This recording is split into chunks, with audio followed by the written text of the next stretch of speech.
Muito bem, senhoras e senhores. Tudo bom com vocês? Eu sou Antônio José e esse é mais um episódio do AJ.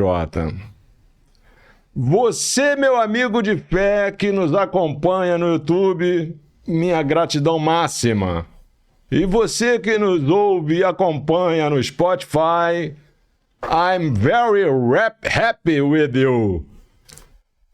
Hoje nós trazemos aqui um historiador, professor, mestrado, pós-graduado, com tese, tudo sobre o H. Ou seja, trouxemos a história do H para essa casa. Senhoras e senhores, Sérgio Riso, salva de palmas. Ai, obrigado, Antônio, obrigado pelo convite. Pô, eu senti obrigado a você. Lisonjeado de estar aqui. Obrigado a você de ter vindo aí. Valeu.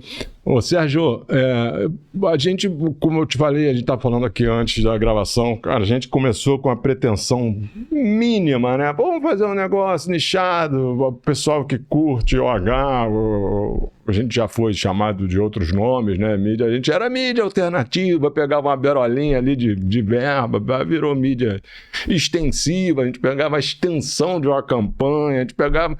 Virou mídia exterior e hoje a gente é uma mídia muito essencial e muito relevante. E você tem um trabalho assim de muitos anos nessa área, trazendo um aculturamento dessa área de OH. Então, pô, eu tinha que obrigatoriamente te chamar para a gente trocar uma ideia.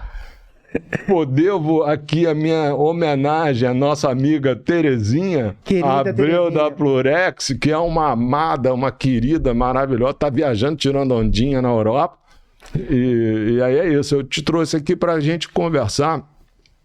Você tem uma história longa, né? Você começa lá nos idos de 1995? Então, por aí, né? Não, é muito legal, né? Então, novamente, agradecer você, agradecer a Terezinha, querida, que fez essa ponte também para que eu pudesse estar aqui, né? E o que acontece? Eu tenho uma história um pouco curiosa, porque eu não sou empresário do meio propriamente dito, de ter painel, né? Uhum. Mas eu atuei nas empresas, sobretudo na área de criação, e eu peguei a transição. Ou seja, eu sou o cara que viu os estaleiros de pintura com aerografia e meses depois o Color abriu no mercado e vindo as plotters, essa coisa toda, Sim. né? E pegando essa transição, tive a oportunidade de trabalhar em várias empresas do segmento, né? Trabalhei na Publivias, que é uma empresa que fazia painéis, inclusive painel pintado, eu peguei o finalzinho disso. Eu fiz painel pintado, cara. Eu tinha uma fábrica de letreiros, né, cara? O meu pintor lá, o Silk, ele era com uma chamada película, que era uma geleia, você punha, riscava, tirava com estilete e vinha pintando. Na pistola. Né? Exatamente, tem até eu lembro, tem uma lembrança de um painel na Marginal, né, Marginal Tietê, em São Paulo, que era acho que era o creme de leite, e era uma pintura que tinha, assim, muitos detalhes, e você olhava de longe e pensava que era impresso, não era impresso, era manual, era aerografia, e a geleia que você bem comentou aí da película, né? E isso quando a gente não tinha o artista, porque a gente tinha os caras que faziam, chamava abrir letra, os abridores de letra. O cara vinha com um pincel, era assim, ele botava um bracinho aqui, com essa mão com o pincel, ele ia fazendo a letra à mão, fazia o troço com proporção, as letras todas alinhadas, era... Muito doido, né? Era ó tempo, hein? Então, eu sou o cara que... Vocês já vêm de uma caminhada, né? Como empresário, né? E assim como os outros colegas que vieram aqui. E eu sou o cara que era moleque, né? Pegando essa transição. Então, portanto, devia ter meus 18, 19 anos, em 95, alguma coisa assim. Aí, portanto, trabalhei na Publivias, vi essa transição, peguei lá o primeiro CorelDRAW 4 em espanhol, né? Fazendo arte final e tudo mais. E depois, trabalhei em caldeirarias do segmento, muito. Trabalhei numa caldeiraria. Tudo a ver, tudo bem relacionado. Fazendo... Porque fazia os tubulões, né? Tubulão. Então tinha o engenheiro que fazia o projeto e eu era o cara que fazia o desenho técnico, né? Que eu já tinha um background, não só do CorelDRAW, mas do Senaizão, né? Que vem lá de trás, né? E aí eu fazia o desenho técnico disso. Então trabalhei em 2 caldeirarias, Valhace e Universo, né? Onde tive mais do que amigos, quase, né? Vira quase parente da gente, né? As amizades são formadas. E aí veio o divisor de águas, né? Que foi trabalhar na Publix, né? Então, uma das maiores, né? A mais antiga, né? Então a Publix eu entrei, se não me falha a memória, em 98, alguma coisa assim. A Publix é o quê? De década de 50? De 1950? 1929. Eita! É a primeira. Do tempo do meu avô. Exatamente. Meu avô monta a empresa Masson, que era Masson, M-A-S-S-O-N, não tinha nada a ver com maçonaria, era sobrenome da família, em 1930. Em 32, meu avô fazia mídia exterior, que era completamente diferente do que é hoje. Eu até brinquei com a Terezinha, pô, você escreveu o livro, meu avô não tá no teu livro. Ela, pô, eu não sabia. Meu avô fazia aqueles defensa, sanca de ônibus. Isso naquela época, cara. E a Publix...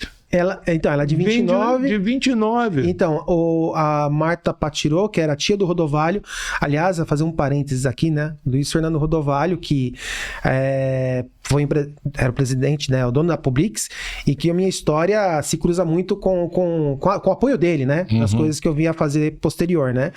Mas ele tinha a empresa que estava vindo, uma empresa desde a tia dele, e ele assumiu, eu acho que nos anos 70, eu acho que ele tem que vir aqui para explicar melhor, tá? Você tem que chamar ele, né? Chamar ele, tá? O seu Luiz, né? Tá feito aqui o recado.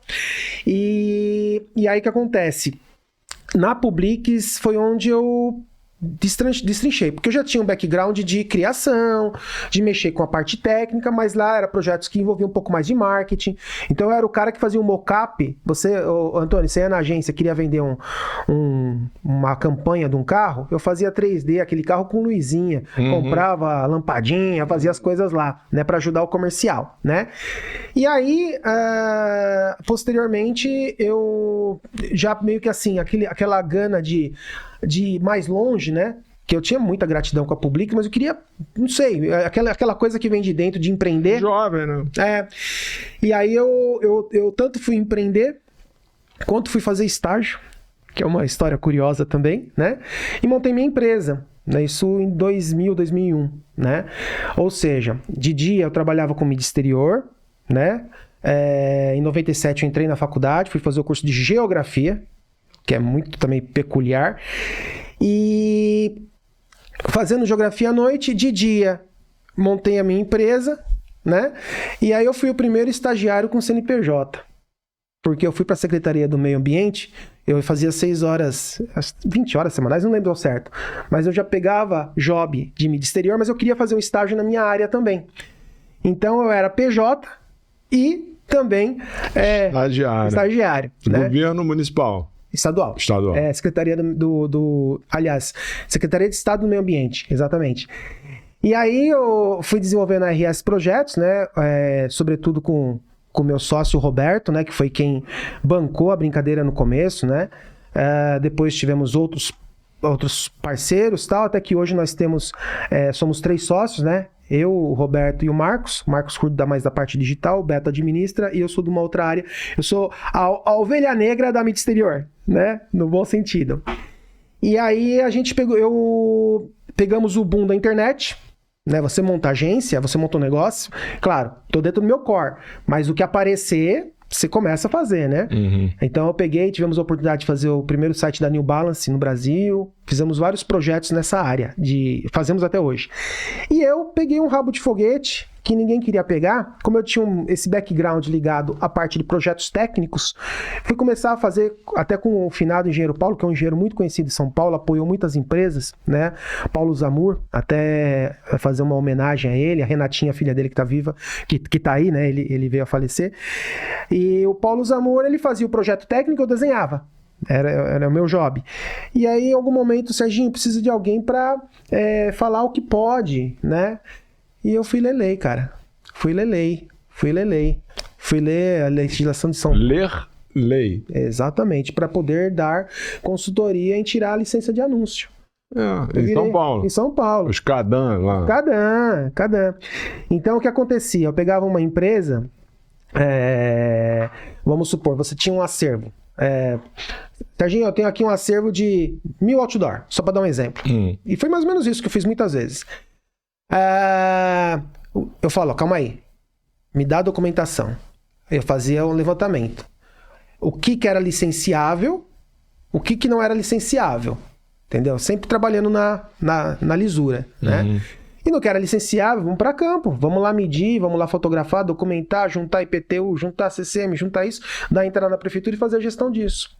Então eu me fiz no começo da empresa, tanto fazendo o boom da internet, né? Que tinha que fazer, fazendo arte final, né? Aliás, o Alex... Né, Alex da Vex, né, que teve aqui o Gui teve aqui, né?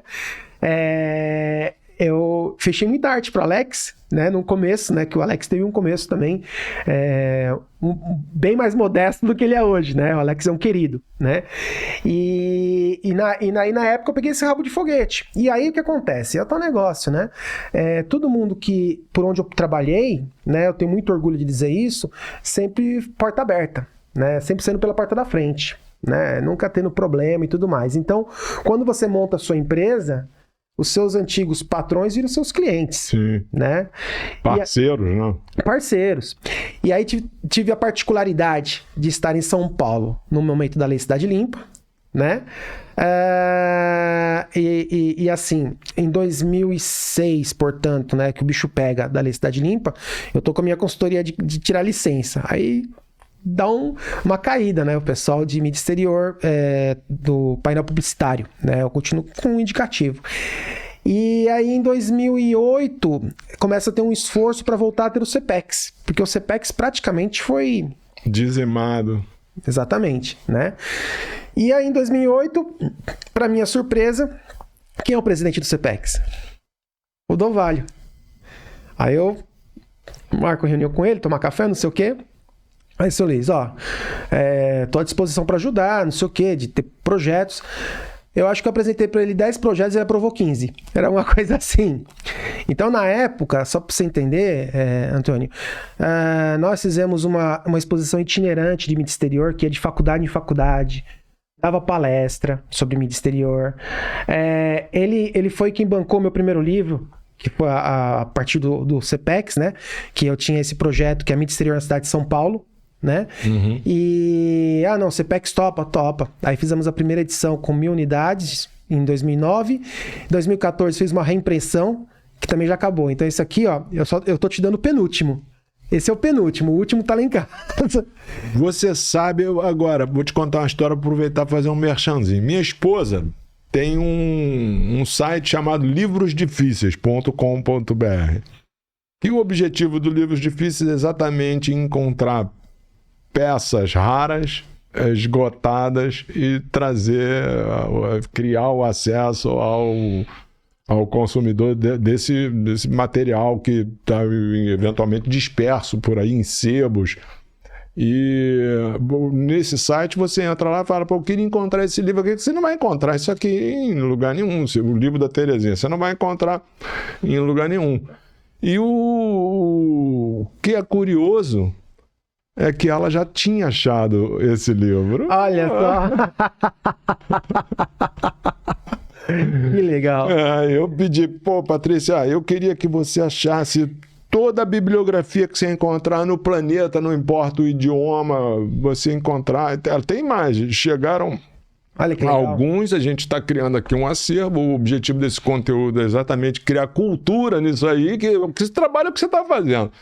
Né? E eu acho, muito obrigado pelo livro, cara, muito obrigado pela tua presença aqui, a gente contar essa história toda da mídia exterior. Olha que legal. E aí, até porque eu tinha já ouvido falar desse trabalho da sua esposa, eu fiz questão de trazer para você, por coincidência, essa obra, como você sabe, eu acabei virando uma espécie de divulgador da publicidade exterior, né? Escrevendo um livro, dando palestra, com o apoio do CPEX, vai para cá, vai para lá, vai na empresa de mídia exterior, entende as dores para tentar ajudar na área de comunicação, que é uma área que eu me dedico bastante hoje, tira Cadan, ou seja, um professor pardal da mídia exterior. E aí uma das coisas que a gente acaba no meu caso, como eu acabei também estudando, fazendo mestrado, doutorado, estudando mídia exterior, eu aprendi um pouco sobre a história de São Paulo, né? E por coincidência, um amigo me chamou para fazer a diagramação dessa obra, que é uma obra também de 1917, que não existia, e que fala dessa São Paulo que não se fala o português, fala um português macarrônico, de tantos italianos que tinha em São Paulo. E aí a gente fez essa obra facsimile, né, que é o Calabar, e eu tô deixando aqui para você e pra sua senhora. Pô, cara, amei, cara, amor.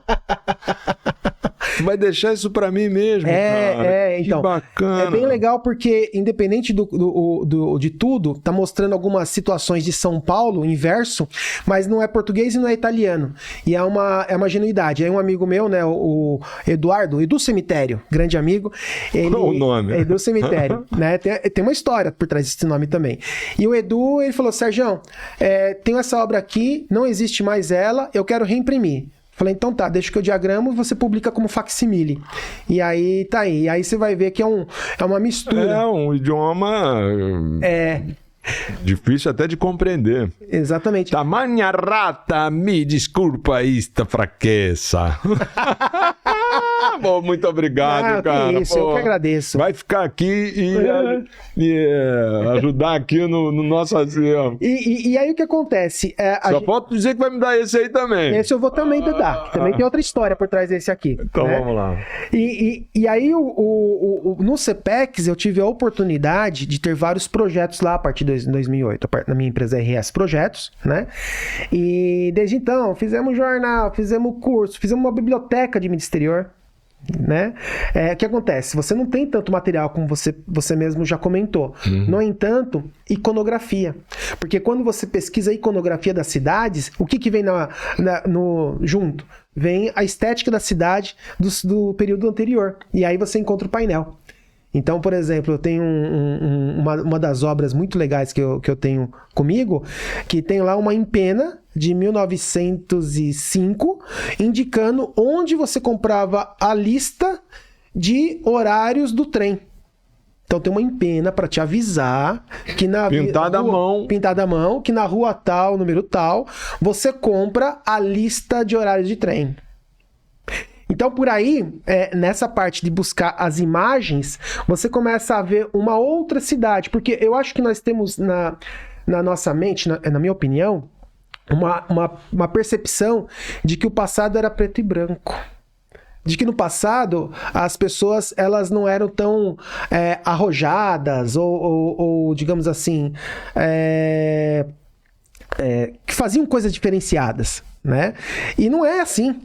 Não é assim. Para você ter ideia, Antônio, até para poder explicar bem onde que eu me situo, no centro de São Paulo, no começo do século, você tinha tinha muitos cinemas em São Paulo. Tanto é que... De rua. Exato. Tanto que posteriormente virou região da Cinelândia em São Paulo, assim como tem aqui no Rio, que é mais, eu acho até que muito mais famoso do que São Paulo, né? E na Cinelândia paulista, mas no começo do século, não a que foi conhecida depois, você tinha cinemas que tinha projeção no céu. Você tinha, sabe essa coisa quando a gente vê no filme do Batman, que faz aquela luz? Você tinha em São Paulo em 1910. Cinema que servia sorvete à meia-noite. Tá entendendo? Então, quando você começa a pesquisar, começa a entrar na área de iconografia, no meu caso, a partir da ciência, que eu sou tributário, que é a geografia, né? Você começa a falar, caraca, meu, então quer dizer que... Porque ajuda a explicar quem somos nós, entende? Quando você encontra, por exemplo, o dia que eu encontrei nessas pesquisas, principalmente no meu mestrado, 2008, né? Aliás, meu mestrado, o livro eu escrevi em 2009, o mestrado entrei em 2010. Aí você vai na Fundação Energia e Saneamento para ver 8.000 fotos. Você tem que marcar horário. Você coloca luva, proteção para poder manusear fotos do século passado. O que virou Eletropaulo depois em São Paulo, que hoje é Enel. Cara, você vai encontrando coisas de publicidade que muitas vezes são mais arrojadas do que campanhas do século XXI. Uhum. Isso explode a cabeça da gente. Isso explode. Nesse livro que eu lancei ano passado na Feature Print, aliás, que eu faço convite, se você puder estar presente, vai ser agora em julho, né? Dias 12, 13, 14 de julho, em São Paulo, nessa feira. Eu lancei ano passado, e esse livro a gente mostra... Nossa, tá difícil tirar. Essas situações específicas. Também vou te dar essa obra aqui para o seu acervo. Vai me dar, né? Com certeza. E aqui, até que eu tô falando essa parte talvez mais de curiosidade, eu ouvi do Rodovalho essa ilustração aqui, e eu vou explicar ela, tá? Aqui é o viaduto do chá. Então, certa vez o Luiz Fernando Rodovalho, né, nos contou que por volta dos anos 50, um alfaiate contratou a veiculação de seu anúncio com a assinatura do empreendimento e o telefone. Contudo, sua orientação era de que deveria ser instalado de cabeça para baixo. Arrojado, né? 1950. Botou o painel de cabeça para baixo no viaduto do chá. O anúncio foi instalado em um painel que ficava nas imediações do viaduto Santa Efigênia, perdão. A estratégia, extremamente arrojada até nos dias de hoje, era de que quando as pessoas ligassem para ele para avisar o erro, que ele não só agradecesse, como oferecesse o seu produto, cara. Vai lá na agência, lá no Photoshop, explicar pros caras isso. Tá entendendo? Então, assim, são situações... Antônio, pra ti, né? Olha aqui. Né? São situações, né, que são muito peculiares. São muito específicas. E aí, qual que é o grande lance, Antônio? Na minha opinião, que é o que eu venho aprendendo, né, com os empresários, com você, com tantos empresários que estão por aí. Que a gente consegue tentar interpretar a cultura a partir da publicidade nas ruas. É esse o meu esforço.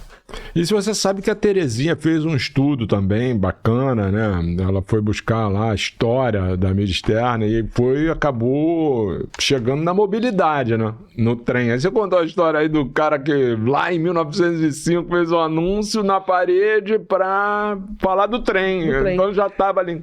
Mas o trem, ele é muito interessante você ter comentado ele. Porque a modernidade do planeta... da Inglaterra, a Revolução Industrial, qual que é a mudança, né? O trabalho assalariado, a mudança do trabalho artesanal para o trabalho em escala, e como que você transporta todo o algodão da Índia, né? Do interior da Índia para chegar nos portos, para chegar em Liverpool. Como que você transporta todo o café do interior do estado de São Paulo, só para dar um exemplo caseiro, para chegar com o trem. Então, o trem é o principal elemento da modernidade que vai, de alguma maneira, desenhar o planeta no século XX. E aí, portanto, quando você chega no trem, ele é a abertura, porque o trem, a gente fala assim, parece um pouco filosófico, mas mas ele é um equipamento... Quem que vai bancar um trem? No caso do Brasil, tinha uma história do Mauá, mas são o quê? Os ingleses, por exemplo, que vão bancar. Quando vem a cultura junto. Quando vem a cultura junto, por exemplo, em São Paulo, a gente tem a cidade, em Santo André, Paranapiacaba. É uma vila inglesa, que é da onde brotou o trem que vai alimentar todo o interior do estado de São Paulo. E aí, portanto, quando você vai encontrando a modernidade, esses objetos ligados à modernidade, passa pelo trem, depois passa pelo carro, e você vai resgatando um pouco de como que a publicidade chega em virtude desses elementos. Por quê? No caso da Terezinha, ela chegou na mobilidade, mas quando a gente pensa na entrada dessas modernidades no Brasil, você tem que vender esses produtos também. Ou seja, da mesma forma que tu manda café pro exterior, por exemplo, você vai abrir o mercado para entrar tudo que vem de fora e entrar no interior do estado. Uhum. E como que tu vende? Com publicidade. Com a publicidade do Bromil, com a publicidade do Vita Guaraná, com a publicidade... A publicidade...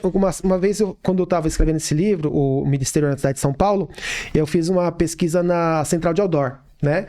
E aí, quando eu pegava as propagandas... Esse aqui é de 2007. 2009. E esse aqui é de 22. De 2009, esse daí, ele tá incompleto. Porque ele não fala da Lei Cidade Limpa. E por que não? De propósito? Porque eu tava esperando o momento. Então eu pretendo fazer a terceira edição dele, porque vale lembrar, ele foi lançado em 2009, aí 1.000 unidades, né, foi comercializado, foi no CPEX, foi em eventos. Depois, em 2014, o seu João Silva, que era o presidente do CPEX, né, da J. Silva Painéis, uma das maiores empresas de painel rodoviário do estado de São Paulo, ele pediu a reimpressão, que era para os 25 anos do CPEX, e hoje eu quero lançar a terceira edição com um conteúdo que ainda não está publicado, que está no meu doutorado, que é para falar da Lei Cidade Limpa.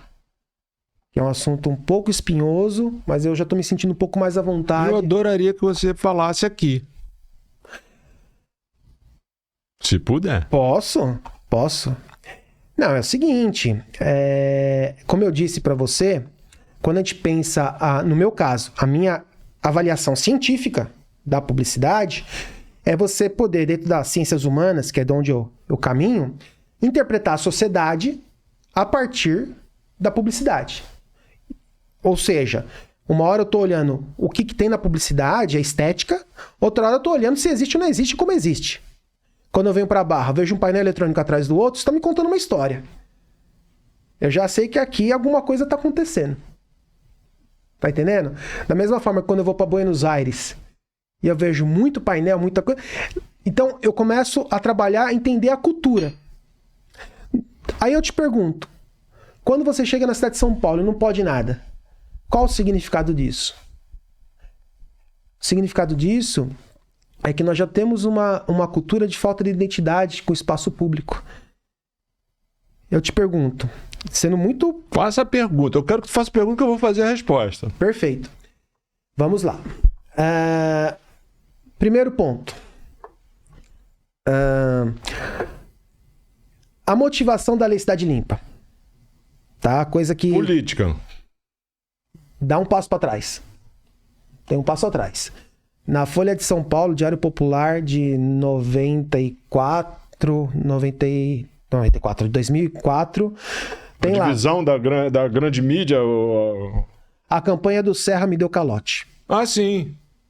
Política. Foi o que eu falei. Então, mas talvez ouve-se falar... Tinha ele não paga ele não decola porque não paga ou não paga porque não decola? era o mote, né? Então... Eu acho que os caras peitaram desnecessário, né? Porque, cara, nessa vida, assim, tem um ditado antigo, Serginho. Amigos vêm e vão. Inimigos acumulam.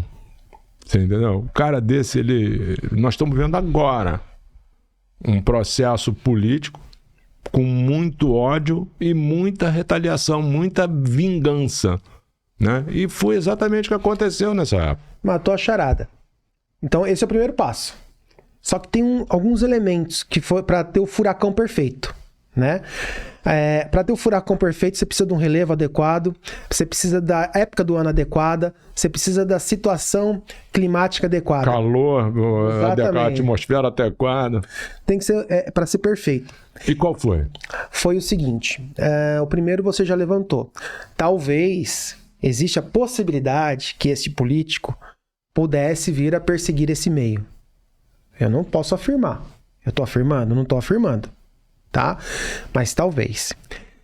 Segundo ponto, quem que era o nobre vice-prefeito desse que saiu para governador, que foi o Serra, né?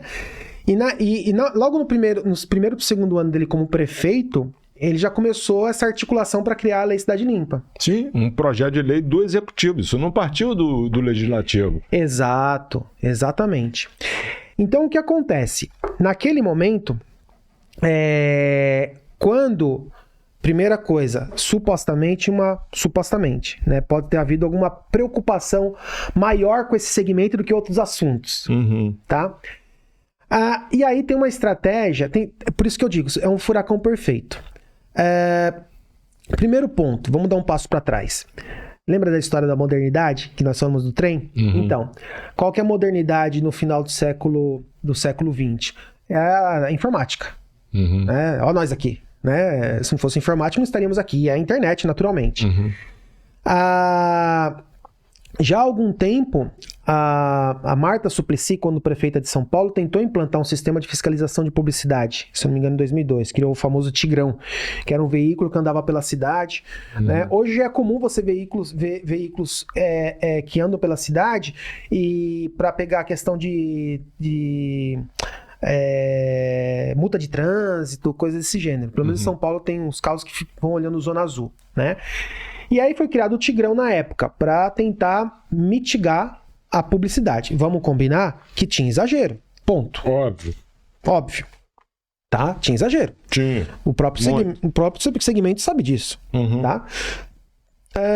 Então, primeira coisa, a questão das tecnologias. Na sequência, nunca vamos esquecer que com a abertura de mercado que o planeta sentiu no final do século XX, os mercados se abriram. Caiu o muro de Berlim, os mercados se abriram. Simples assim, né? Tanto que tem um autor, Fukuyama, que fala o fim da história. Por quê? Porque você não vai ter mais embate. Vai ter embate pra caramba. Só vai ter embate.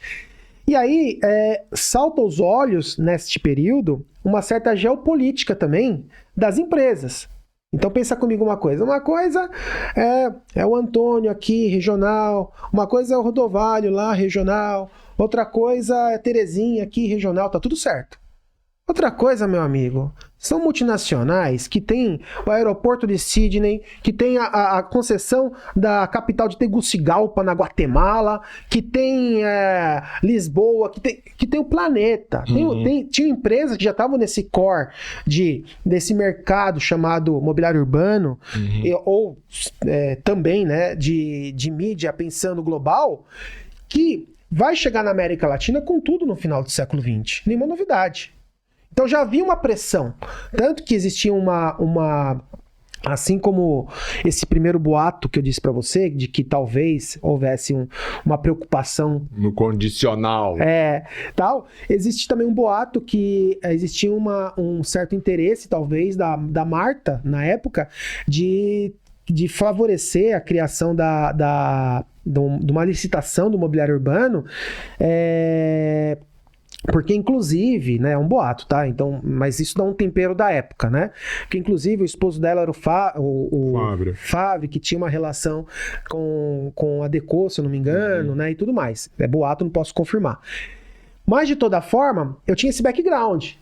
Então, eu tinha um background o quê? Cara, as tecnologias estão chegando, existe uma abertura de mercado, existe uma geopolítica desse segmento que não é um segmento tipicamente brasileiro, vamos combinar. Vamos combinar que tinha mobiliário aqui, acolá, mas não era uma coisa assim, empresas que vêm pensando Brasil, pensando pegar os principais mercados. Tá? Então já tinha essa tensão no ar. E digamos assim, quando aconteceu dos eventos de 2005, o Serra sai para governador, né? O então vice-prefeito fica com uma demanda. Quem que é esse vice-prefeito? É um cara que já vinha desde, se eu não me engano, secretário de Finanças do PITA, que foi um súdito do Maluf, né? Para quem não conhece, o Paulo Maluf tem uma história bem particular, né? De uma direita que, inclusive, ele tinha em São Paulo um mote que era rouba mais faz, né? Mas, tudo bem. Então, era um nobre desconhecido, Kassab. Era um nobre desconhecido. Já tinha um background... Eu fiquei sabendo depois que ele tem uma ligação com a FIF, que teve a campanha presidencial, é um cara ligado à Associação Comercial de São Paulo, tudo bem. Então tinha uma articulação, e ele era jovem comparado ao pessoal da época. Cai no colo dele... E ele era PSDB. Ele era... Eu não lembro. Eu acho que sim. Eu acho que sim, eu não sei. Eu acho que era PSDB. Aí o que acontece? Cai no... Acho que não, acho que era DEM já. Será que já existiu o DEM? Bom, a gente pode consultar depois. Caiu no colo dele essa demanda. Aí agora que vem o ponto-chave, tá? Antônio, esquece que você mexe com mídia. Você que tá assistindo a gente, esquece que vocês mexem com mídia.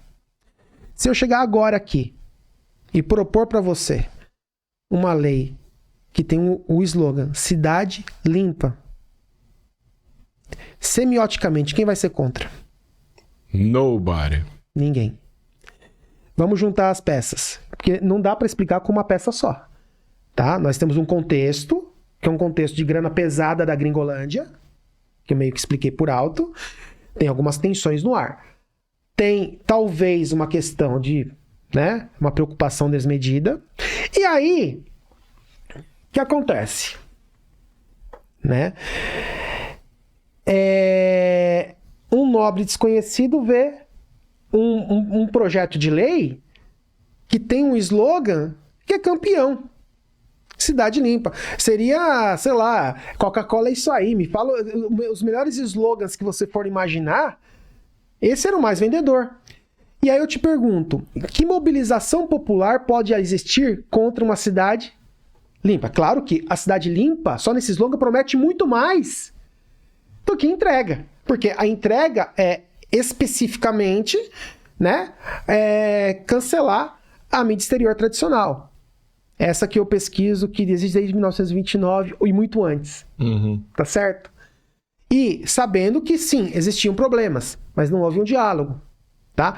Só que o que esse nobre vice-prefeito consegue com isso? Agora vem o pulo do gato, o segundo pulo do gato. Ele ganha mídia gratuita. Sim. No que ele ganha mídia gratuita, ele vira o cara. Ele vira o cara da maior cidade no hemisfério sul do planeta. A gente tem que se tocar disso.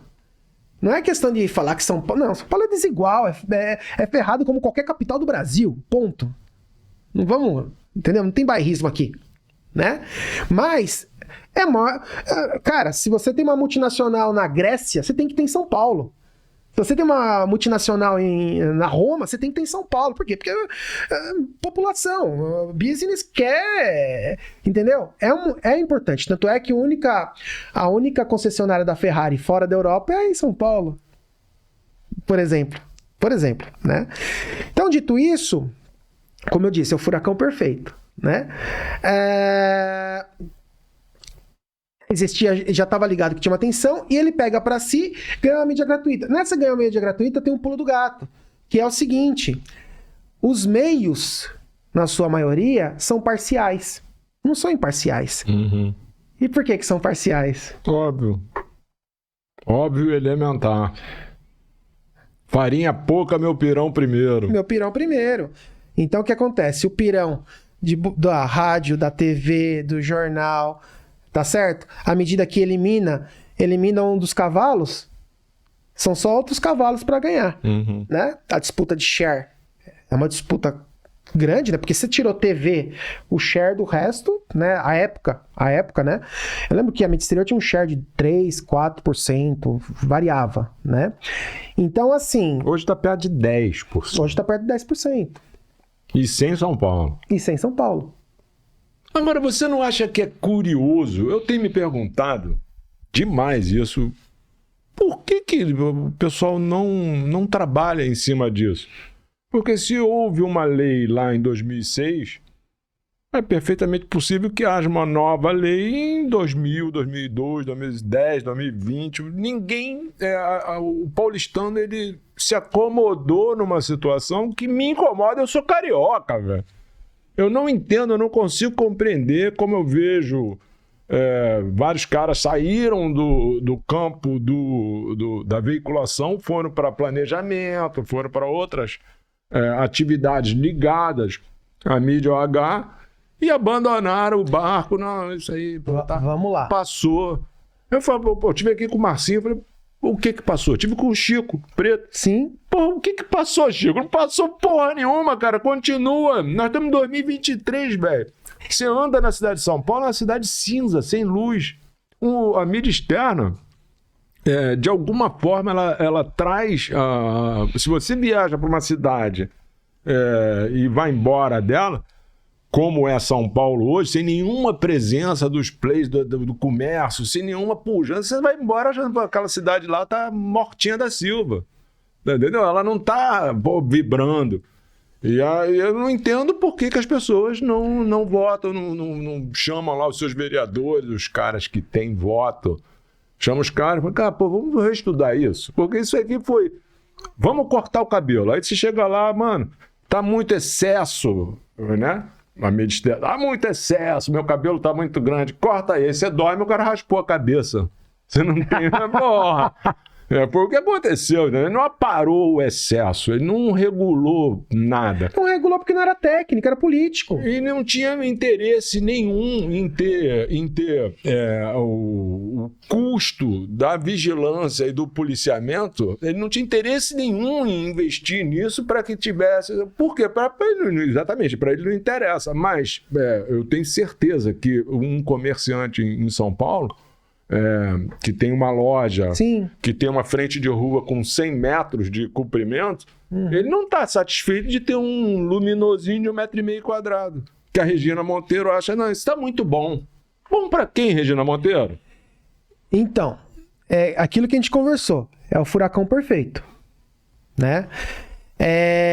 São Paulo, pela densidade e tudo mais, realmente não apresenta essa pujança, mas a gente tem agora novos elementos. Desde 2013 teve uma licitação e aquelas multinacionais que eu havia mencionado. Estão todas lá. Né? Especialmente a Deco, que foi quem ficou para valer, né? Porque depois os abrigos de ônibus foi um consórcio, depois esse consórcio foi chegando, se eu não me engano, agora está com a Eletromídia, se eu não me engano. Né? Mas, assim, temos duas fases nessa conversa. Primeiro ponto, Antônio, se você tem uma pesquisa muito legal que eu usei, acho que no meu mestrado, que é do Datafolha, encomendado pela Central de Outdoor, que pergunta qual a preocupação do paulistano. Pô, deve ser a 15ª, 20ª. Entendeu? Por quê? Porque não é prioritário. Não sendo... Olha como é o furacão perfeito. Não, porque a gente vai falar, portanto, desse ponto porquê, mas ainda falta fechar uma ideia pra gente falar desse porquê.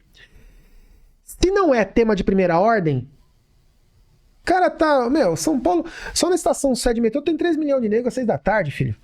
3 milhões de pessoas. 3 milhões de pessoas estão fazendo o quê? Estão vindo do trabalho, indo pra cá, indo pra lá. Você acha que o pessoal tá preocupado com paisagem urbana? Não está. Ponto. Culturalmente, a própria cidade de São Paulo, ao contrário do lindo Rio de Janeiro, que eu venho pra cá, eu fico no Uber aqui, fico fotografando, né? Porque é uma cidade linda, né? São Paulo foi colocado abaixo 4 vezes. Do período colonial, São Paulo tem 2 ou 3 imóveis que tem a taipa de pilão, que é a estrutura. E o que eu quero dizer com isso? Quero dizer que, até no sentido de quem domina a cultura da cidade, não dá uma relativa importância, sendo grosseiro, claro, né? Quiçá a população. Então, primeiro ponto, que você não vai ter uma comoção. Não vai ter comoção. E isso já estava mapeado. E o segundo ponto, que é o que você levantou a bola agora, é que entrou realmente as empresas que já fazem esse trabalho em nível global. Claro que agora a Eletromídia é nacional, mas vem de um processo, né, global. E aí, existe uma certa tranca-rua. Agora, uma importante coisa eu tenho que comentar aqui, que no CPEC São Paulo, né, naturalmente eu não estou autorizado a falar pelos cotovelos, né, falar em nome do CPEX, faço trabalho técnico lá quando convocado, né, dei seguimento a um trabalho que já vinha da arquiteta Mônica Balestrin Nunes, né, no CPEX São Paulo tem um trabalho muito grande, né, sobretudo com os presidentes que estiveram lá, né? O Rodovalho, o João Silva, agora o Márcio René, com o diretor executivo do Wilson querido também, né? Para tentar mudar. Tanto que eu já estive junto com o CPEX sentado com o Bruno Covas para apresentar um novo projeto para São Paulo. E aí você vai perguntar, o que tem de novidade? Muitas coisas a gente não é conveniente, né? Até por questões contratuais. Mas o que eu posso te dizer de pronto é responder a pergunta da Regina Monteiro que ela me fez um dia. Qual que é a função social da mídia exterior? É comercial, dá emprego. Não sei.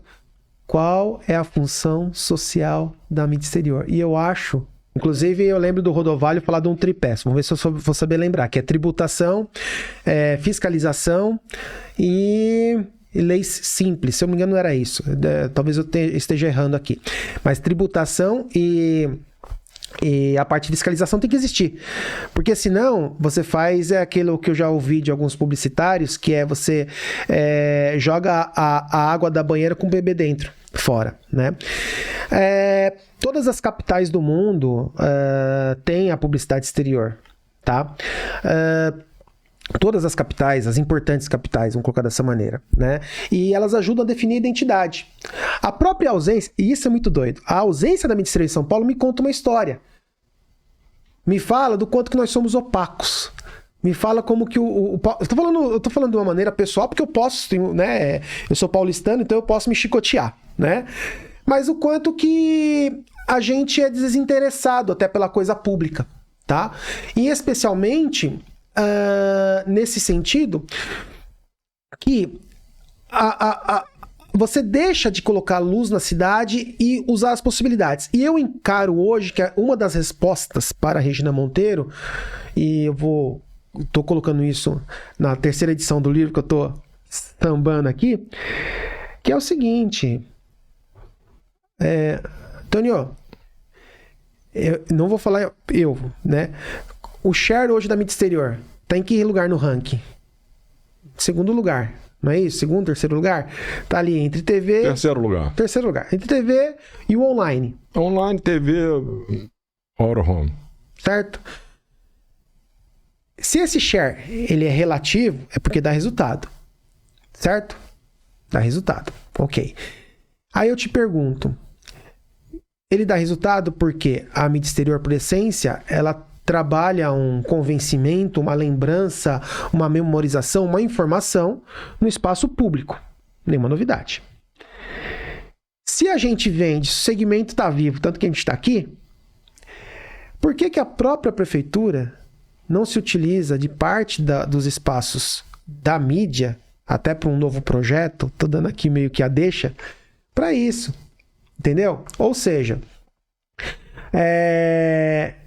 quanto que custa um espaço em São Paulo hoje? Vou colocar um número aqui, vai, só para dar um chute. Você tem lá 6 mil abrigos de ônibus, tem 1.000 relógios. Até onde... Em termos gerais, tá? Vamos supor que...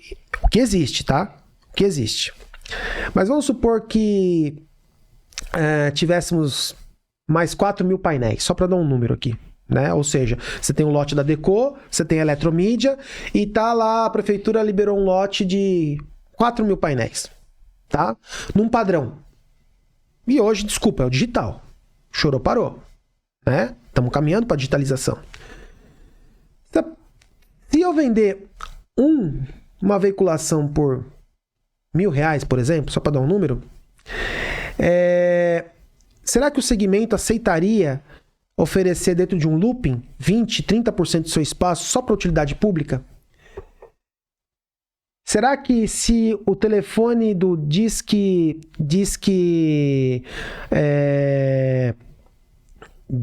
Mulher, que é para quando tem violência mulher, ele não faria com que essa política pública fosse mais efetiva se ele ficasse mais tempo sendo visível na cidade de São Paulo? Será que se as pessoas fossem mais atingidas setorialmente, com suas demandas locais, ou seja, no Jardim Helena é mais a questão da dengue, enquanto já no Jaçanã a questão sei lá, do acesso ao bilhete único, sabe? Se a gente pudesse transformar essa cidade numa cidade inteligente, a ponto de você dar como contrapartida espaços para que fosse uma comunicação efetiva de função social. Mas isso é o mínimo, Sérgio. Isso é o mínimo. Então, se você for começar a ver a mídia exterior como as capilaridades e as peculiaridades, a mobilidade, o ônibus poderia estar muito melhor conservado se o plano de negócio do operador de mobilidade contemplasse que ele pudesse fazer mídia exterior. Ah, mas não é um número gigante. Não é número gigante, mas é uma presença. Outra, o pequeno anunciante, o cara que tem lá a padaria, a lanchonete, ele depende de peças diferenciadas. Não é só um elemento de fincar um painel. Outra situação, a mídia exterior, ela consegue chegar hoje em lugares onde a população mais precisa. Exatamente. Hoje existe um negócio chamado outdoor social. Exatamente. As pessoas não entendem, cara. Eu estou dando direto o benefício, direto, e estou comunicando. Pô, pergunta para TIM, quando ela lança o chip novo dela, se ela não quer falar lá dentro, ela quer falar lá dentro. E para ter alguém fazendo isso lá dentro, precisa existir. Se não existir, cara, aí acaba existindo como?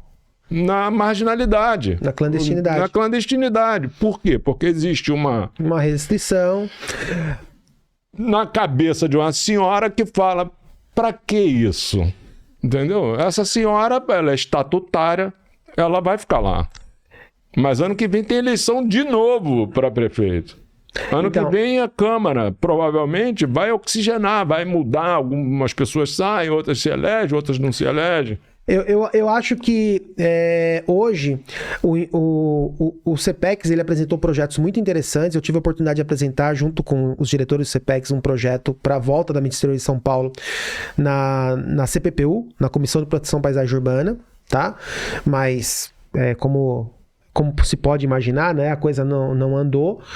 Mas eu acho que até por conta dos movimentos do capital, né? Aqueles mesmos movimentos das tecnologias do final do século XX, essa coisa toda, eu acho que alguma coisa vai acontecer. E eu tenho até uma intuição que possa ser até com uma virada de chave na prefeitura, né? Até porque, se eu tô falando para você que... E olha só, hein? Me cobre isso. Se eu tiver errado, né? Olha só. A gente está num momento muito curioso. O empresário, de alguma maneira, precisa aprender, na minha opinião, a fazer uma política que seja um pouco mais do que o fisiologismo. É você pensar o seu segmento 5, 10, 50 anos para frente. É não pensar o hoje, que você tem que pagar o Pronamp, que você tem que não sei o quê, que tem que pensar para frente. Onde eu quero chegar? Você tem que ter projeto, você tem que articular com os seus braços. É associação comercial, é associação disso, é a aba, é quem for. Cara, você tem que criar um road trip com todo mundo que você possa ter, tá certo? E fazer uma articulação franca com os políticos. Sobretudo, cara, muitas vezes o político que tá lá não é o político que você gosta. Não, isso um pouco importa. O diálogo, você não vai encontrar, né? A arte da política é você transigir com os diferentes, não tem... O Boulos é um belo pleito para São Paulo e eu tô falando de um painel que possa ter finalidade social. Sim. Hashtag fica a dica. Com toda certeza. E outra, tem assim, uma coisa que eu sempre falo, né? Como eu milito nisso há muitos anos, né? Você acaba... Eu sou de geração, como eu te contei, meu avô, meu pai, né? Eu venho de histórico disso, né? E aí você olha um prédio, você tem um prédio dentro do ponto focal, que você é um historiador da mídia externa, sabe o que é um prédio, aí tem uma parede cega de um prédio. A empena cega é uma parede sem janela, sem nada. Sim. E pressupõe que ali ao lado será erguido um outro prédio que terá parede, e aquela empena sumirá, tá certo? Então aquela parede fica na sua cara, né? E a vocação dele qual é? Publicidade. Você pode, vou encher o burro do Eduardo Cobra de dinheiro para ele fazer um negócio, que lindo. É muito isso, porque vira tá grife. Bom, mas e aí? Contribui o quê? Traz o quê? Qual é o retorno que você falou, retorno social? Pô, Exato. Vamos sentar, vamos conversar retorno social. Tem um monte de gente precisando de um monte de coisa. Tem um monte de canto da cidade precisando de um monte de coisa. Sim. Aqui o Marco Antônio Pereira de Souza, um cara com a cabeça brilhante. Eu tô conversando com ele, ele fala, pô, ciclovia aqui da Niemeyer. Não sei se você conhece. Caiu. Sim, outra história. Pô, quantas marcas teriam interesse em estar ali, cara? A ciclovia Google, a ciclovia Meta, Tesla, sacou? Aí não tem porque o poder público ele não consegue enxergar. Então, o poder público, em geral, ele não consegue enxergar a visão que a gente tem disso aí. De como pode trazer marcas para estar dentro da cidade. E quando a marca está dentro da cidade, uma Tesla está dentro da cidade, dando uma contribuição desse tipo, por exemplo, a própria cidade se beneficia disso, porque, pô, você olha para a cidade e vai, caralho, essa cidade é, pô, dinâmica, olha a potência dessa cidade. Você entendeu? E essa gente não tem essa visão. Então, comecei aqui falando, me causa muita espécie que o pessoal que operou isso, os caras grandes, pesados, né? Acomodaram, pararam de brigar com isso. Mas também você tem o lado financeiro, né, Antônio? Porque é o seguinte, pensa comigo, a licitação de São Paulo foi a maior licitação do planeta. Foi o valor, se não me falha a memória, 500 milhões distribuídos em 30 anos, coisas assim. Então pensa comigo uma coisa, né? Quem sou eu para 500 milhões, Sérgio. Eu sei, mas... peanuts Eu sei, mas... Se pegar o orçamento do município de São Paulo, é trilhões. Eu sei disso, é o maior PIB, eu sei disso. Mas o que eu quero te dizer é outra coisa. Eu quero te dizer o seguinte, no nosso mercado, entendeu? Desculpa, foi mais que Londres, foi mais... Eu entendi o que você quer falar. Não, mas o que eu quero te dizer é o seguinte, para acontecer a lei Cidade Limpa foi uma série de situações, não foram? Uhum. Para ter a licitação, N situações. Eu tô falando para você, eu não posso afirmar, mas tô falando para você que a Deco tá batendo na porta de São Paulo, e na porta de Buenos Aires, e na porta de Montevidéu, e na porta Chegou agora Salvador? De todas as cidades do planeta, pensando global. Tá? Há muito tempo. E não tô julgando a Deco, tô falando do sentido de abertura do mercado. Ok. Desculpa, Antônio, mas toda a estrutura, se uma empresa desse porte se posiciona aqui, não é coincidência. Tá entendendo? E aí, digamos assim, você acaba fazendo, de certa forma, indiretamente uma blindagem. Tá certo? Então, quer dizer, o CPEX pode ir pintado de ouro na prefeitura, que sempre vai ser um desafio. Mas tem que cumprir esse desafio, tem que ir para as cabeças. Eu penso dessa forma também. Com a questão da tributação, que você bem colocou, com a questão da fiscalização, hoje já o processamento tá aí, tá certo? E vambora, tá entendendo? Só que a visão de quem tá do lado de lá é uma visão conservadora. É uma visão conservadora. Por quê? Porque o próprio desenho da Cidade Limpa é uma cópia de Barcelona. Tá certo?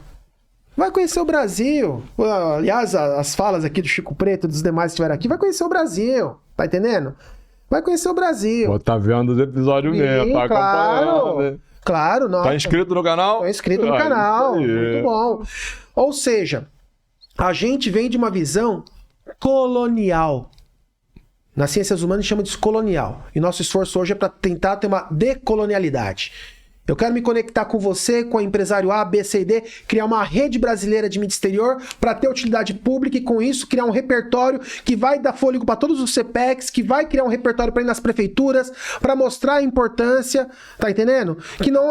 Que é pecuniária sim, só que no pecuniária nós sabemos que existem situações escusas, não vou mentir, nós sabemos que existe, ou ouve-se falar, mas do ponto de vista de você colocar a utilidade pública lá na quebrada, quem vai ser contra? Ninguém.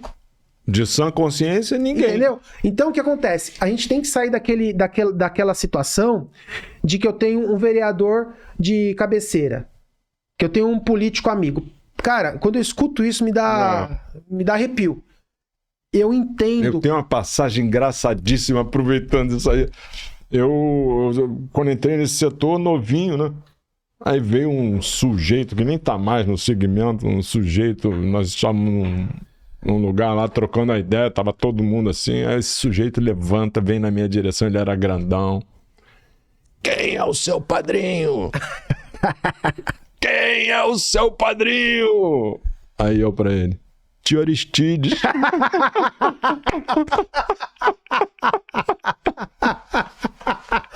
Boa. Porra, maluco de pedra, rapaz. Minha cabeça não tem negócio de padrinho. Nunca tive. Meu negócio é, cara, fazer bem feito, fazer o que eu faço, procurar entregar um serviço bacana, tá sempre em dia, tá sempre funcionando.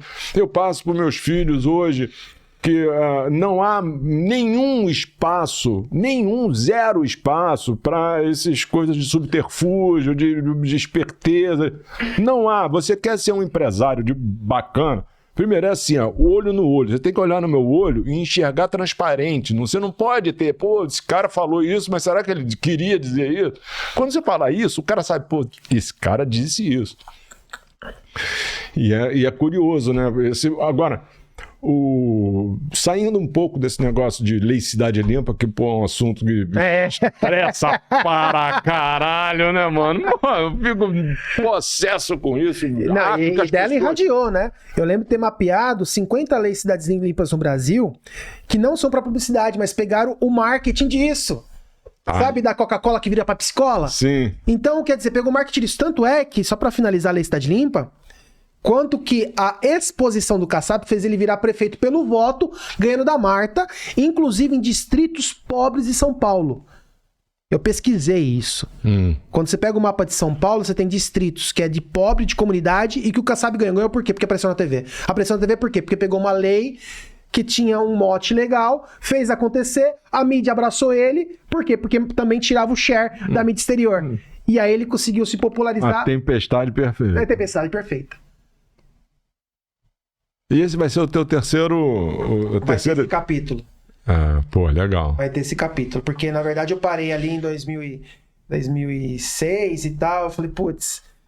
Vamos esfriar a cabeça. Ô Sérgio, você me fala que fez projetos de lei, que você andou fazendo pesquisa na América Latina. Pô, conta pra mim isso aí. Cara, eu tenho muito orgulho disso. Eu acho que tô vendo na tua carinha eu tenho muito orgulho disso. Brilho no olho. Brilho no olho. Você sabe que conversar assim me tira um pouco da solidão. Porque às vezes a gente tá fazendo uma coisa tão específica, né? Que a gente se sente um pouco solitário. E quando eu abraço a pesquisa científica, abraçado com essas coisas todas, eu me sinto... Não tem outra pessoa para conversar, modo de dizer, né? Então, o que acontece? Pô, pega meu número aí. Vou pegar. Liga sábado 3 da madrugada. Pô, cara. É isso, o que tu acha? Boa. Eu amo conversar. Mas fala lá. E é bem fluido conversar contigo, né? E é mais legal, nada combinado e tudo fluindo. Isso é muito gostoso. Cara, é o seguinte... eu venho de uma família classe média, média baixa, né? Da periferia da cidade de São Paulo, tá? E quando eu tive a oportunidade de trabalhar numa empresa, né, diferenciada como a Publix, eu abracei. Da mesma forma que quando eu tive a oportunidade de prestar vestibular, eu olhei o vestibular daquilo que batia o santo e que eu acho que eu conseguiria fazer gratuito. Então eu entrei na USP no curso de Geografia. Para ser geógrafo. Geógrafo é uma mistura de Madre Teresa de Calcutá com Diana Jones. Tá? Ok. Depois de andar um pouquinho, eu tinha esse livro já escrito, uma amiga me mostrou, falou, Sérgio, você tem essa pesquisa, por que você não faz mestrado? Eu falei, como assim? Olha, lá na USP, né, onde você fez a sua graduação, tem um programa de integração da América Latina. Então você pode fazer estudos comparativos. Eu falei, é mesmo? E fui atrás. E, cara, desculpa, quando a gente vai atrás, na certeza, parece que está encaixado. Então, o que acontece, Antônio? Simples objetivo. Tem um programa interunidade chamado PROLAN, Programa de Integração da América Latina, na USP, que você pode propor projetos de pesquisa ou de um tema que envolve toda a América Latina ou estudos comparativos. Só para resumir. E eu decidi comparar a publicidade de São Paulo, que não existia, com a publicidade de Buenos Aires. Então, o que acontece? Eu peguei a América Latina e falei, que cidade tem uma economia tão pujante quanto São Paulo? Cidade do México. É viável? Não, não é viável. Qual que é a segunda? Buenos Aires. É viável? Muito viável. É mais rápido que para Fortaleza. Uhum. E aí, eu montei minha pesquisa para fazer uma comparação entre a inexistência em São Paulo e a ampla existência em Buenos Aires. E aí vamos combinar uma coisa, né? Como eu te disse, eu venho de uma estrutura modesta, né? Muita correria. Aí eu consegui entrar no mestrado. Já tinha feito a graduação, entrei no mestrado. Aí eu vou propor um trabalho de campo.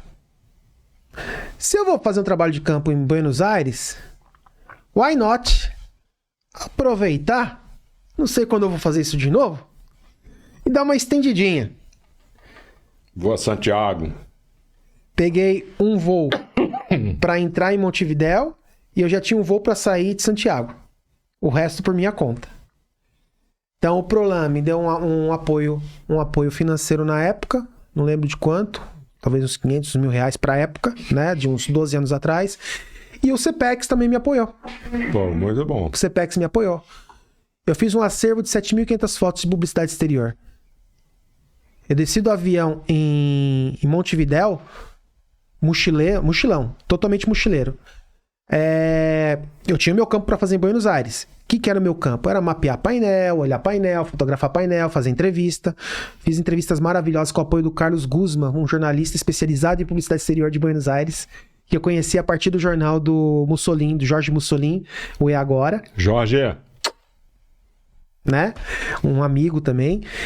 E aí, portanto, em fevereiro de 2011, alguma coisa assim, desci em Montevidéu, já saindo do aeroporto, já fotografando o painel lá, tinha um front light gigante, já pegando o ônibus para ir para perto do hostel que ia ficar, já pego a orla de Montevidéu, já saio fotografando, entendendo, tinha um GPS, que eu fiz muito mapeamento de publicidade. Né? Isso é um capítulo à parte pro CPEX. Eu ia para uma cidade e embaixo de cada painel batia um ponto de GPS, uma foto e uma descrição.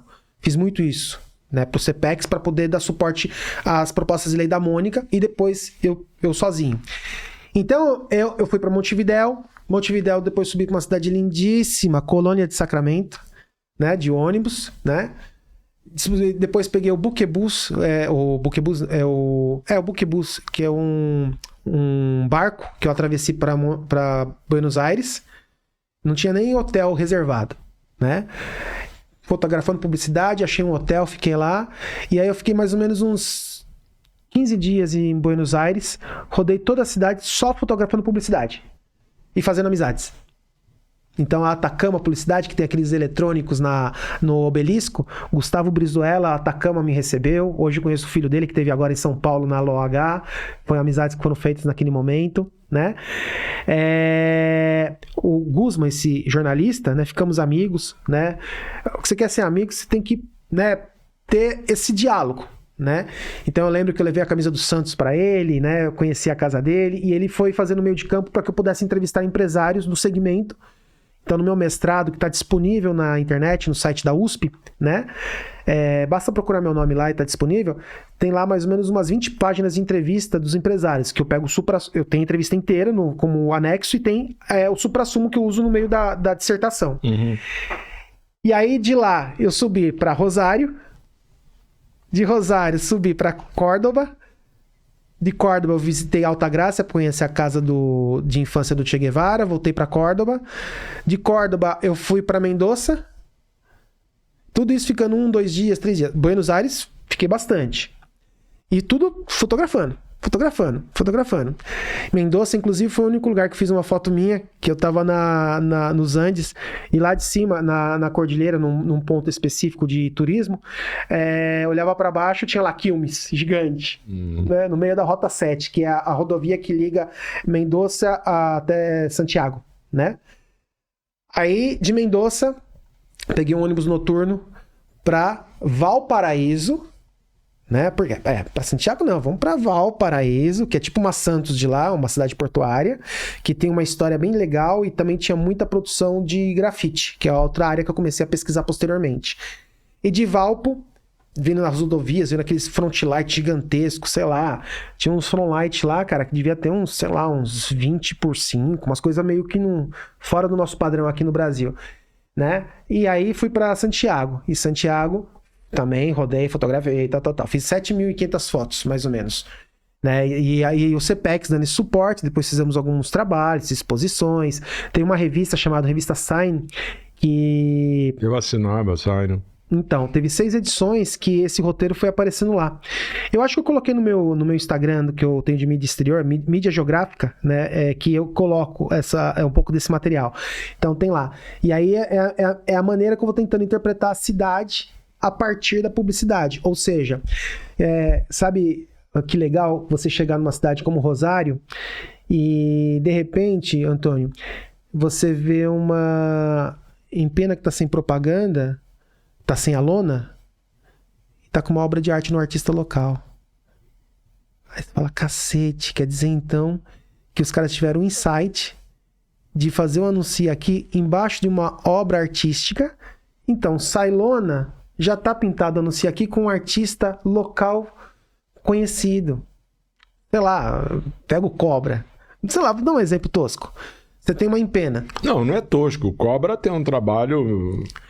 Ele segue um caminho, tipo... É o que dizer simplório, que eu usei a palavra tosco, tipo simplório. Romero Brito, né? Variações do mesmo tema há algum tempo, que eu acho que, cara, vamos mudar aí o tema, já há muito tempo naquela pegada, mas a pegada que ele levou, hoje o Cobra... Sim. Na área de mural, ele é um cara reconhecido no mundo todo. Eu usei o termo tosco, mas na verdade eu queria dizer simplório. Pega um artista local aqui do Rio. Pega aquela... Tem vários. Tem vários. E aí você pega aquela empena que não tem eletrônico ainda. Né? Até me surpreendi em ver as empenas de eletrônico aqui no Rio. Eu vi muito em Belo Horizonte, né? E eu fiquei feliz de ver aqui essa inovação. Aí tu bota uma baita pintura do cara. Põe lá os verniz que tem que colocar, faz tudo. Quando tem lona, tem publicidade. Quando tira a lona, você tem arte. Então, Rosário, eu aprendi isso.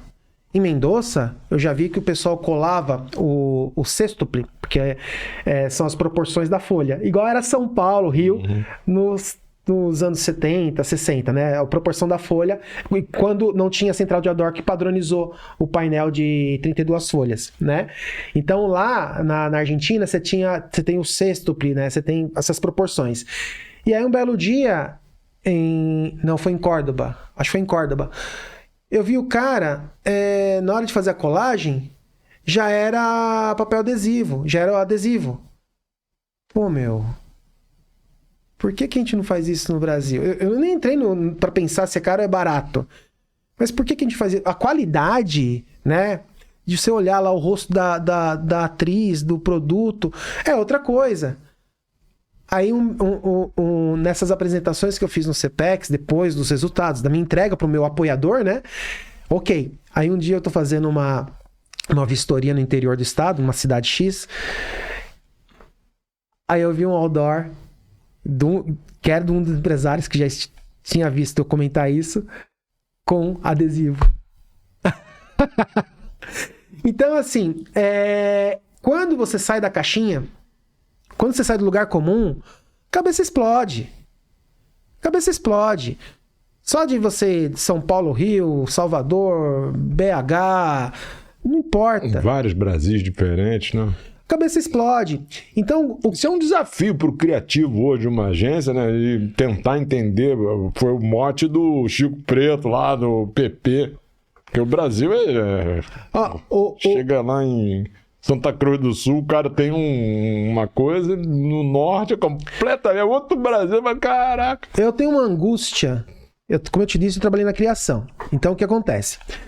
Quando você é criação de uma Publix, você não vai criar uma campanha. Você vai fazer uma campanha da churrascaria, a campanha do político, até de cemitério.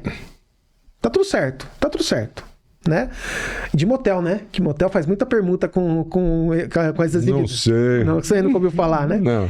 Como que é? Nunca ouvi, nem ouvi falar a música. Do Zeca Pagodinho, né? Já viu Caviar, né? Então... Eu fazia essa criação, mas eu tinha aprendido, né? Cara, o cara vai enxergar aquilo por 3 segundos, por 2 segundos. Então é o quê? É uma imagem campeã que dá a síntese do que você tem e o mínimo de texto possível, né? É o básico.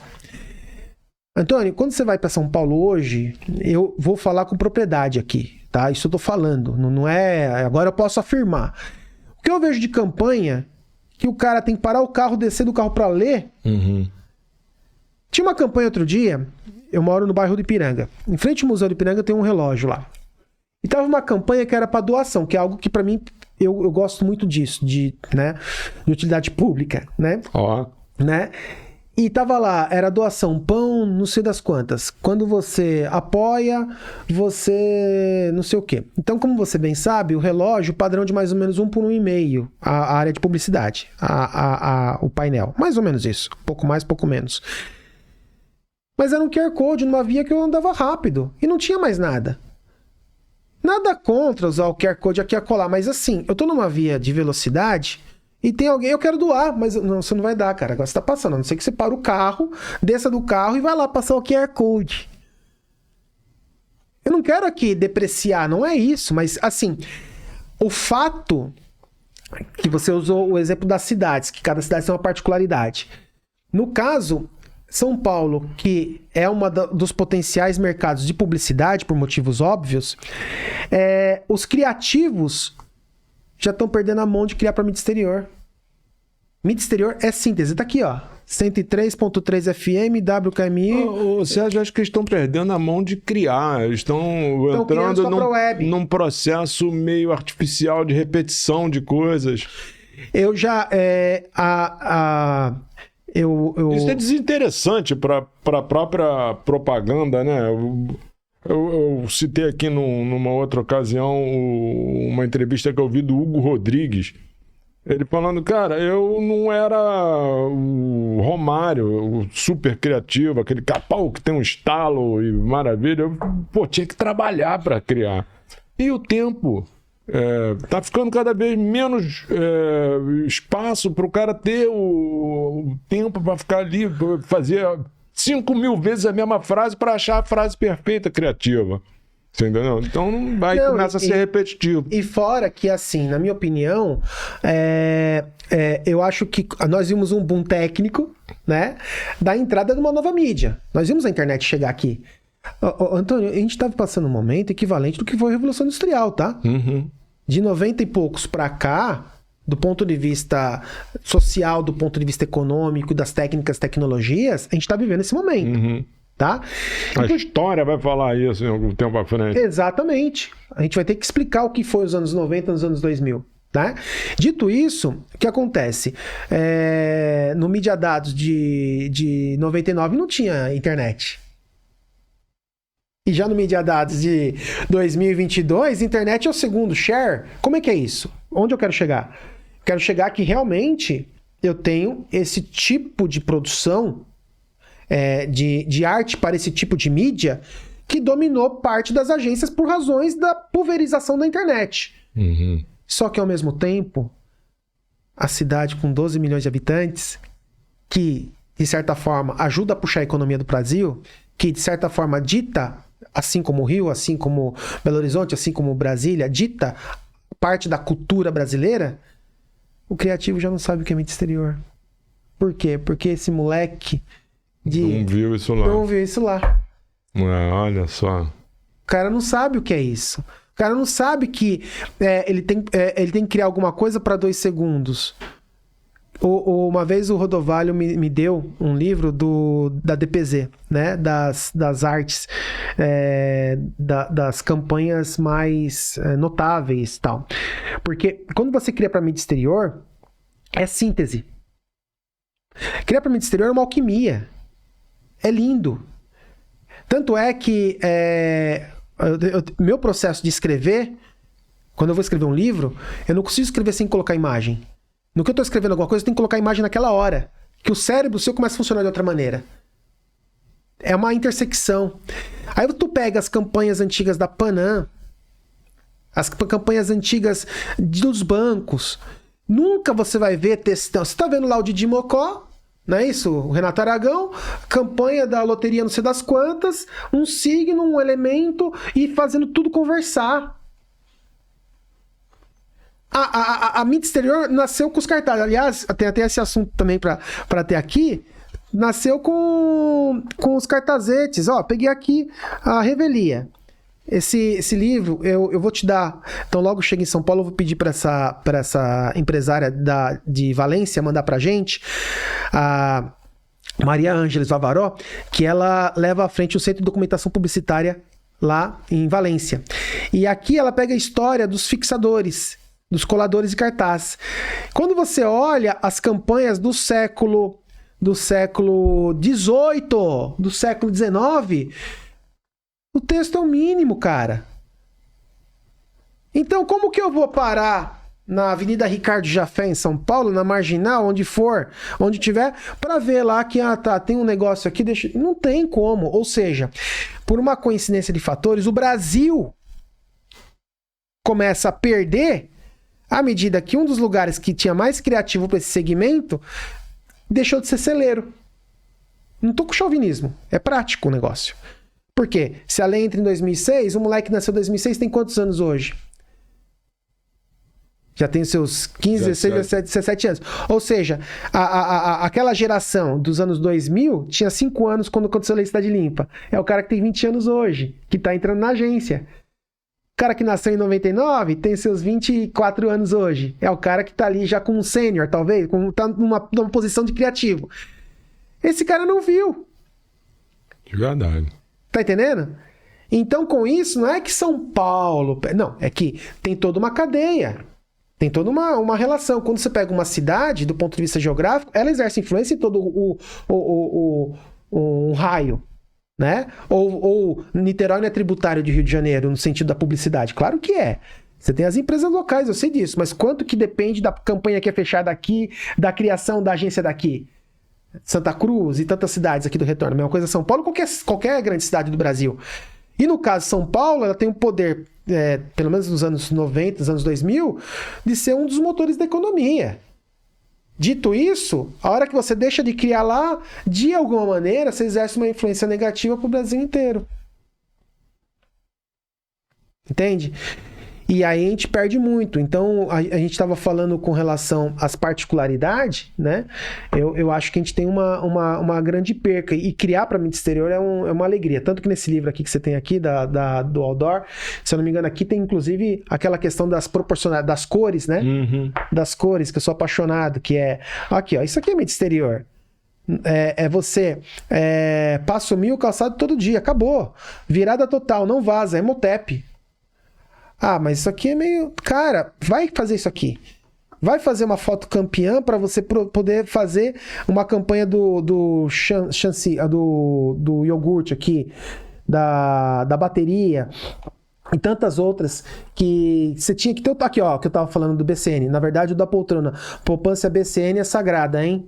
Que é a campanha do Didi que eu queria falar aqui. Opa, eu acho que eu... A destruição do livro. Destruição do livro aqui, né? É pai e bola. É pai e bola. Ó, olha que legal. Olha essa utilidade pública. Balão. Fala o Photoshop que faz isso. É verdade. É a sacada. Mas não é a sacada. É balão. Balão já tá parte do outdoor queimado. Entende?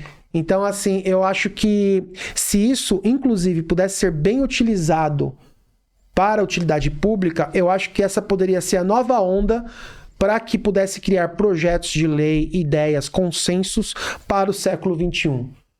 E fazer com que pudesse, né, minimamente, as entidades, né, estarem presentes nas prefeituras para criarem leis, afinal, a legislação... Mas dá um passo anterior a esse, que é mobilizar as pessoas, cara, para... se interessarem pelo tema, voltarem, revirar isso aí. Se não acontece, nada acontece se não existir os abnegados que vão correr atrás, que vão levar... Carregar o pianinho, né? Carregar o piano, né? Fazer a manivela rodar. Eu acho que parte de uma questão de cidadania mesmo, no sentido que você fazer uma entrega honesta, né, não só para o seu cliente, como também para a sociedade.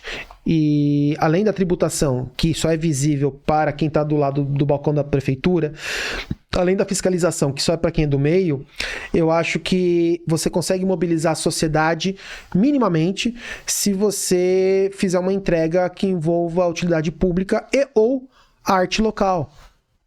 Tá entendendo?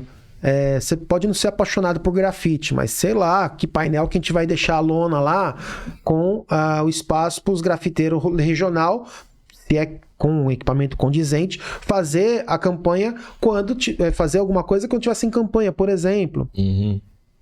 Entendeu? Então eu acho que é um pouco isso, de pensar o que é o século XXI, essa questão das conexões, das ideias, das possibilidades, sabe? Sair daquela coisa opaca que, pelo menos em São Paulo, eu vivo hoje, né? É um pouquinho disso. Ô Sérgio, amei trocar uma ideia com você. Eu tenho que fazer um agradecimento a Terezinha. Eu sei que tu tá tirando ondinha aí em Bratislava. Eu vi a tua fotografia no post de ontem. Tá lá, só tirando ondinha. Você é uma amada. Obrigado por você ter indicado esse amigo, meu mais novo amigo de infância. Cara, eu acho que a gente tem muito o que conversar ainda. A gente pode fazer mais episódios, trocar mais ideias, porque é enriquecedor, né, a gente trazer. A gente contesta um pouco as situações que a gente não concorda, né? Eu fico muito impaciente com a tranquilidade com que o paulistano está lidando com isso há 16 anos, 17 anos, sem... Cara, mas vem cá, vocês não vão... Pô, que hora é que bate o sino e vocês se levantam e vão à luta, trocar ideia com os caras, com os novos representantes lá na Câmara Municipal e tentar criar dispositivos novos que tragam melhorias, que tragam tudo isso aí que a gente conversou. Sim, sim. E você vai ter que me dar um autógrafo. Um autógrafo não, uma dedicatória nesse livro aqui, que é o teu trabalho mais recente, Mídia Exterior, H Espaço Urbano. Eu vou ler e vai servir também de informação aqui nessa cabecinha careca. Ah, que maravilha. Não, então, tem muita coisa acontecendo em São Paulo, sim, tá? Só que a porta tá bem fechada, tá? Mas tem alguns flancos. Eu já te aviso, a gente olhando, como eu consigo olhar de fora, muito presunçosamente, mas eu acho que um dos caminhos são novas tecnologias e utilidade pública, tá? E outra coisa, olhar a política. E olhar a política, muitas vezes, não tá no campo que os empresários estão acostumados. Então... Pô, cara, olha só, você falou olhar a política, né? Então, para ser assim, para bater na primeira porta que você encontra, primeira porta, pum, eu bato a porta. Por que o Tribunal Superior Eleitoral, sei lá, Tribunal Regional, eu não sei aonde que acontece isso, que a mídia exterior não serve para comunicar campanha política? Por quê? Vamos... Não há nenhuma razão. O cara fala assim, não, é para coibir o abuso do poder econômico. Tá, mas você não tem relatório da despesa? Isso não é fundo eleitoral? Você não tem que prestar relatório? Não tem... E mídia exterior, cara, é diferente de você imprimir 200 mil galhardetes. Mídia exterior é um painel que você tá passando na rua, é difícil fiscalizar. Pô, o painel tá lá. Então por que não tem? Com as novas tecnologias, desculpa, entendeu? Não tem mais desculpa. Tá, sabe? Se a questão o que mais tem hoje é estrutura, tanto para você poder fazer a verificação do que existe. Claro que malícia existe, mas, poxa vida, tem que ser um consenso de uma coisa que seja bom para todo mundo. Não tenha dúvida disso, né? Então, hoje a campanha pode ir pro rádio, pra televisão, pro jornal, pra revista, pro sei o quê, pode ir para todo lugar, menos para mídia exterior. Eu acho que... online... então, tem que ter um... Fiscaliza lá o online que eu quero ver. Então, tem que ter um consenso, tem que ter uma estrutura, a ideia bem, como eu diria assim, organizada, ligada ao contemporâneo e buscar a validação do nosso ecossistema. Porque na hora que você tem a validação da aba, opa, calma aí, nobre deputado, não, eu vim com a aba aqui, ó, tá vendo? Vem com...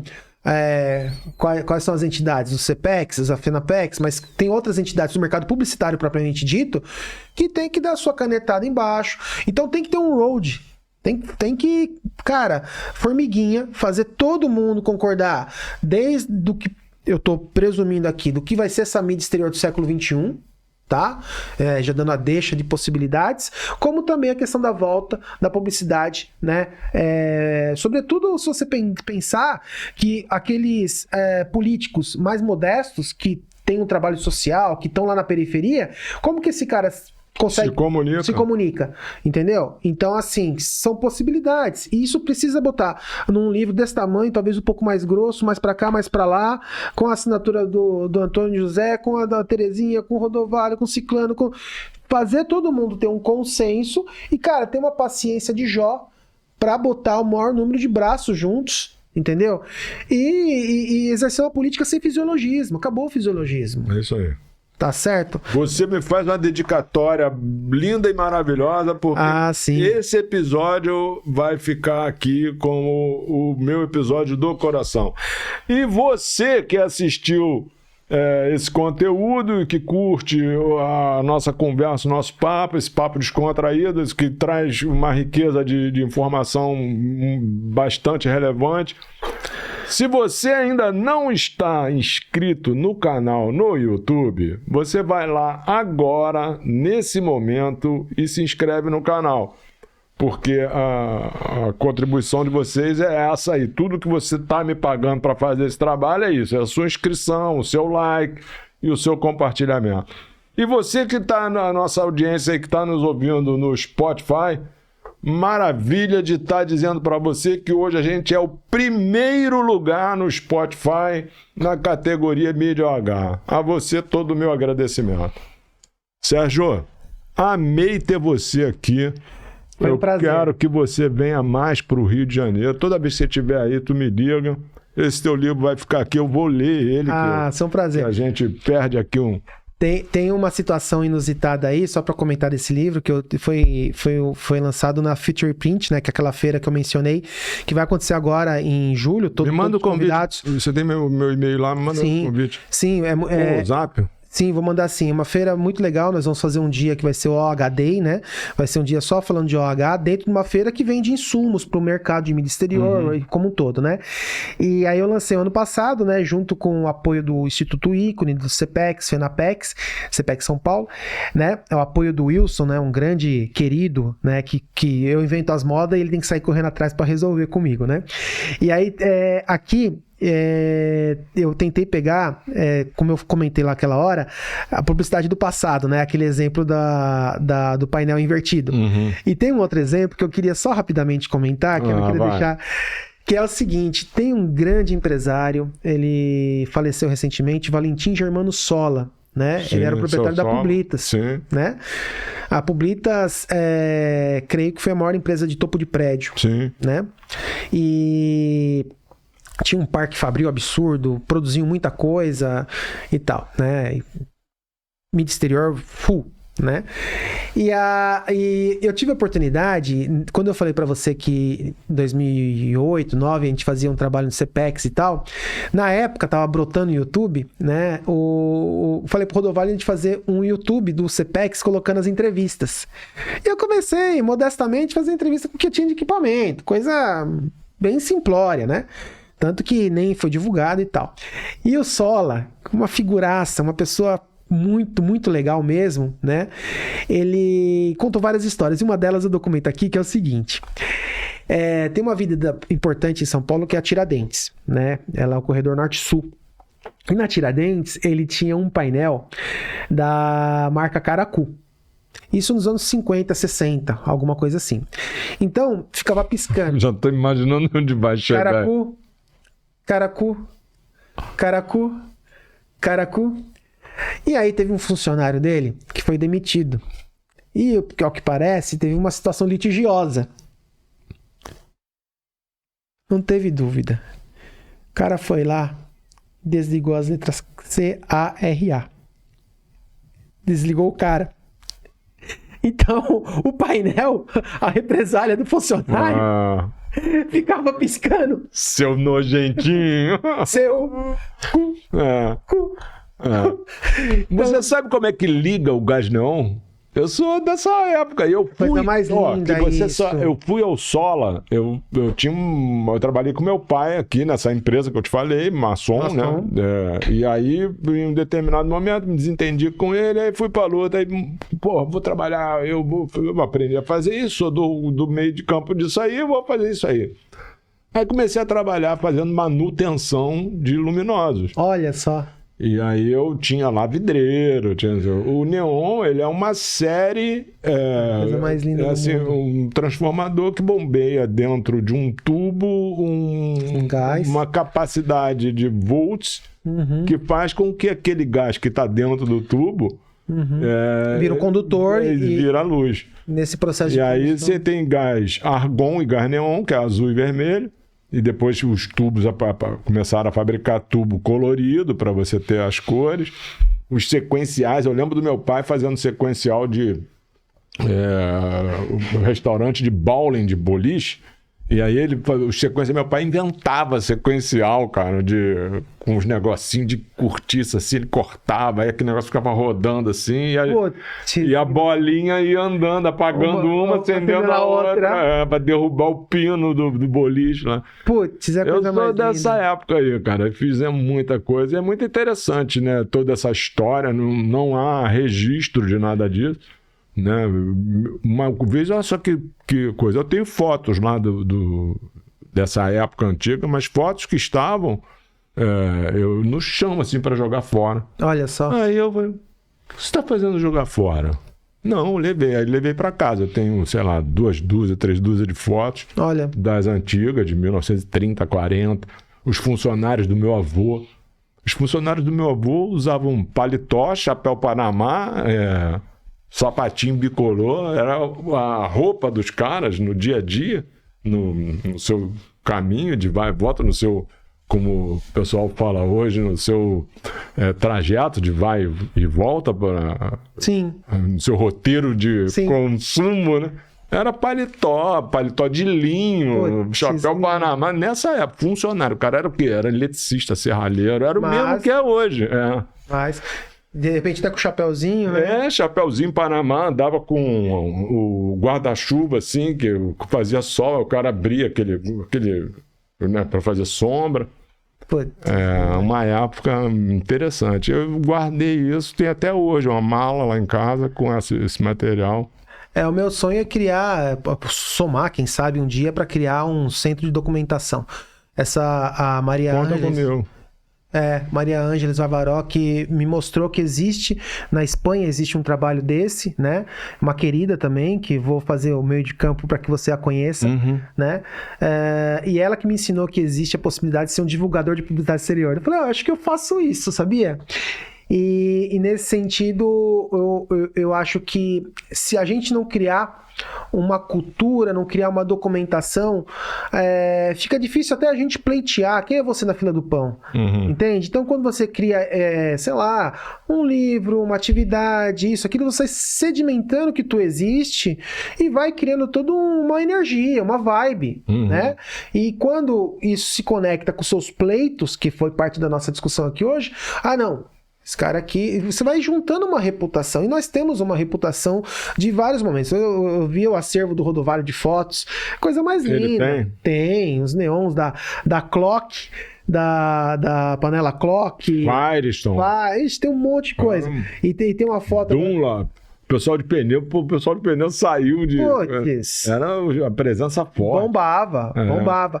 E óleo e gás, o pessoal tinha uma força grande. que tá ligado aos momentos técnicos da cidade, que é o que a gente acaba perseguindo. Na geografia a gente persegue isso, né? Qual que é a mudança? A mudança é que agora tem carro. Tem carro, então que mercado que cria? Esse. Como que eu observo que esse mercado existe? A partir da publicidade. Sim. Tá tendo publicidade do cardan, publicidade do óleo, publicidade da gasolina e por aí vai. Então você vai fazendo esses links. E o Rodovalho, ele tem um acervo muito legal. Eu acho que seria muito legal se ele pudesse, seu Luiz, vir... Ô, seu Luiz. Né? Pô, pega um aviãozinho aqui, vem aqui, cara. Dorme aqui, a gente tem um hotelzinho top pra você, 5 star pra você dormir aqui. Você vai no dia seguinte, volta pra São Paulo, vai se divertir aqui com a gente. Né?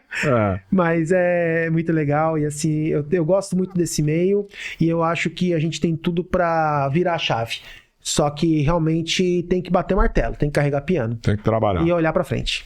Irmãozão, amei estar contigo. Eu também. Tá? Mais uma vez, muito obrigado. Valeu, Zé. Obrigado, Terezinha, por ter me indicado Tamo junto. Sérgio Riso.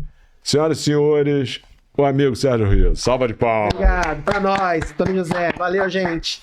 Obrigado. E com isso eu termino aqui. Um abraço para vocês. Até a próxima.